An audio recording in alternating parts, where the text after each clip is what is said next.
Hello, boys and girls.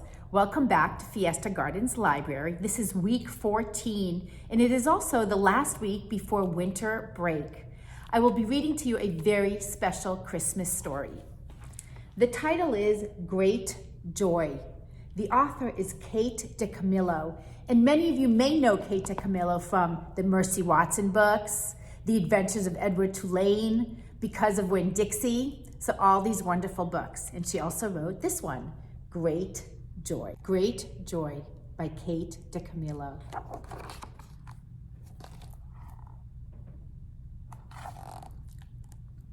The week before Christmas, a monkey appeared on the corner of Fifth and Vine. He was wearing a green vest and a red hat, and with him was a man, an organ grinder, who played music for the people on the street.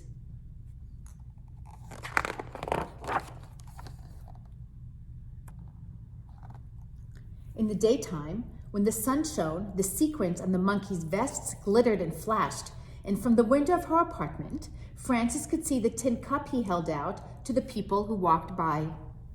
Sometimes, if it was very quiet for just a minute, she could hear the music. It came across the crowded sidewalk and up through the windows. And even though the organ grinder and the monkey were just across the street, the song sounded sad and far away, like the music from a dream.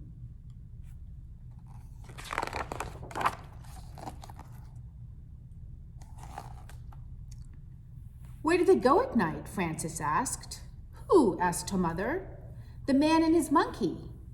Oh, Frances, said her mother, don't ask me questions that I can't answer. I'm sure they go somewhere. Everyone goes somewhere. But where? Said Frances. I have no idea, said her mother. Turn around. Frances turned around. Her mother pinned the bottom of her robe. There, said her mother. Now all I have to do is hem it, and you'll be ready. Have you memorized your line? Yes, said Frances. Are you excited about the pageant? Yes, said Frances, and she turned away from her mother and looked out the window at the monkey.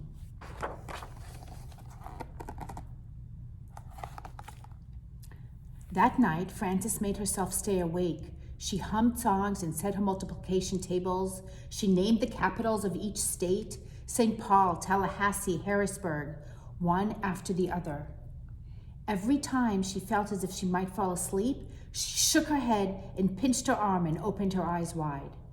Finally, at midnight, Frances got out of bed and crept down the hallway to the living room.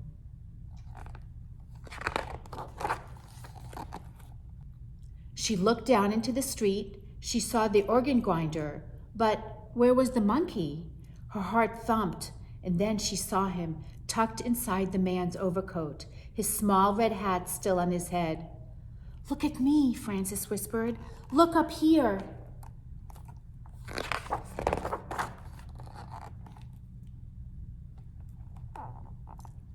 It was the organ grinder who looked up. He took his cap from his head and raised it to her.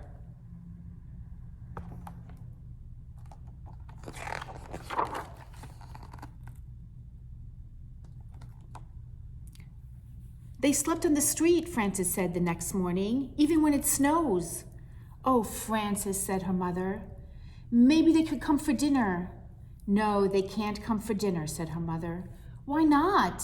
They're strangers, that's why. Eat your breakfast, Frances. You've got a big day ahead of you.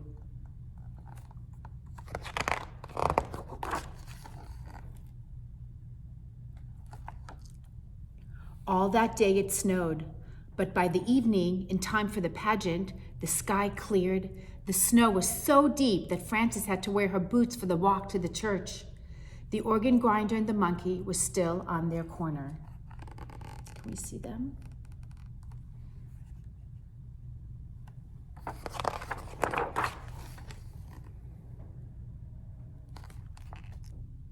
Frances ran up and put a nickel in the monkey's cup. I'm going to be in the Christmas play tonight, she said. I get to wear wings, and I have one line to say. Do you want to hear it?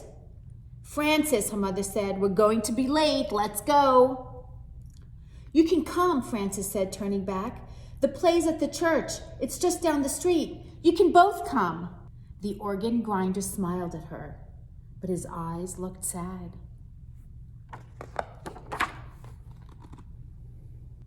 At the church, everyone was already in costume. "Hurry," the choir director said as he helped Frances put on her wings.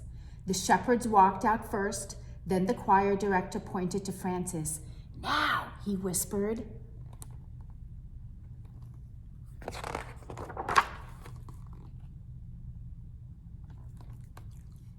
Frances stood very still. She opened her mouth, but the words would not come. "Say it," whispered one of the shepherds. "Say it," hissed an angel who did not have any lines of her own. The camel, which was really two people, swayed nervously back and forth. But Frances could not speak. All she could think about was how cold it was outside and how sad the organ grinder's eyes were, even when he smiled at her.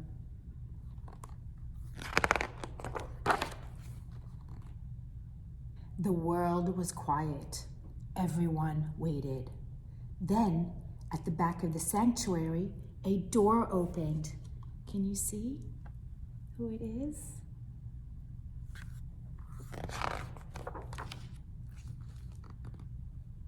Frances smiled. "Behold," she shouted, "I bring you tidings of great joy." And because the words felt so right, Frances said them again. Great joy. And there's the monkey and the organ grinder. They brought her great joy for coming in from the cold, and she brought them great joy by inviting them. Great Joy by Kate DiCamillo. And isn't that really what Christmas is all about? Is being kind and helping one another? I wish everyone a wonderful, wonderful winter break. Happy holidays, Merry Christmas, and see you next year. Bye-bye.